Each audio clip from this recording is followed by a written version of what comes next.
জাতির পিতা আদম আলাইহিসসালাম, আপনারা বলেন ইব্রাহিম আলাইহিসসালাম।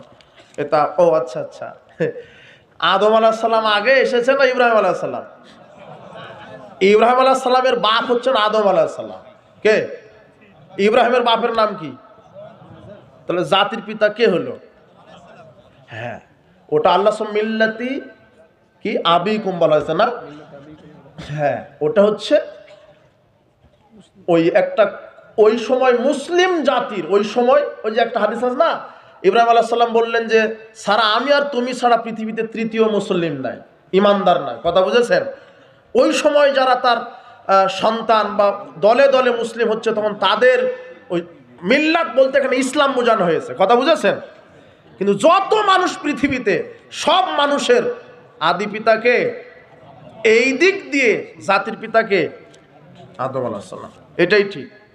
আহলে হাদিসের এক বক্তা মীর মুয়াজ্জম হোসেন সাইফি বলেছেন, আকবর বিন আহমেদের কাছ থেকে এলেম নেওয়া যাবে না, কারণ সে জেনারেল লাইনে পড়ালেখা করে না। এলেম নেওয়া এই কথা বলেনি, বলছে ফতোয়া নেওয়া যাবে না। আমি ওই ভিডিও ক্লিপ তো শুনেছি। তা আমি ফতোয়া দিই না, তো আমি প্রশ্ন করে উত্তর দিই, যদি জানা থাকে দিই, না জানা থাকলে আমি ফতোয়া দিবে আলেম ওলামারা। কথা বুঝেননি? আমাকে খেপায় দেন কেন? সময় নাই, তার একটু বলতাম, এ ব্যাপারে বলেছিলাম। আহলে হাদিস মসজিদের স্বাভাবিকের অনেক জোরে আমিন বলে, জোরেই বলতে মসজিদ কাঁপায় দিতে হবে, জোরেই আমিন। এ তো অনেকেই মনে করে মসজিদের পরিবেশ নষ্ট হয়। আপনার মতামত কি? জোরে আমিন বললে সমস্যা, কিন্তু এই ফাজালে আমল বয়ান করতে সমস্যা হয় না। কথা বুঝেননি? কি মুজাফফর বিন মোহসিন বলেছে, উস্তাদ জি, অর্থ না বুঝে নামাজ পড়লে নেকি হবে না। হয়তো ভিডিওটি আপনি দেখেছেন, বিষয়টি বিশ্লেষণ করে বুঝিয়ে দিবেন।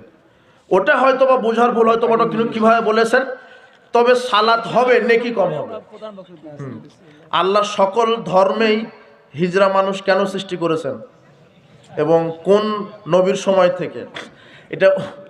এটা জিনগত সমস্যার কারণে তৃতীয় লিঙ্গের এটা হয়ে যায়, এটা বিভিন্ন জিনগত সমস্যার কারণে। ওটা একটা রোগ। ওটা কি? বিভিন্ন চিকিৎসার কারণে হয়। এক সময় নারী হয়ে যেতে পারে, পুরুষ হয়ে যেতে পারে। তাবলিগের দুই গ্রুপের মারামারি সংঘর্ষ। প্রশ্ন হলো, আমরা কোন দলকে সমর্থন করে দাওয়াতি কাজ করব? কোন দলকে সমর্থন করা যাবে না। কথা বুঝেছেন?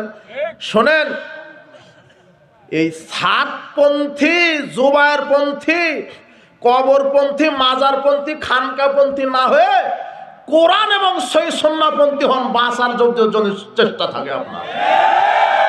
বাঁচতে যদি চান কোরআন সুন্নাহপন্থী হবেন। কথা বুঝেছেন?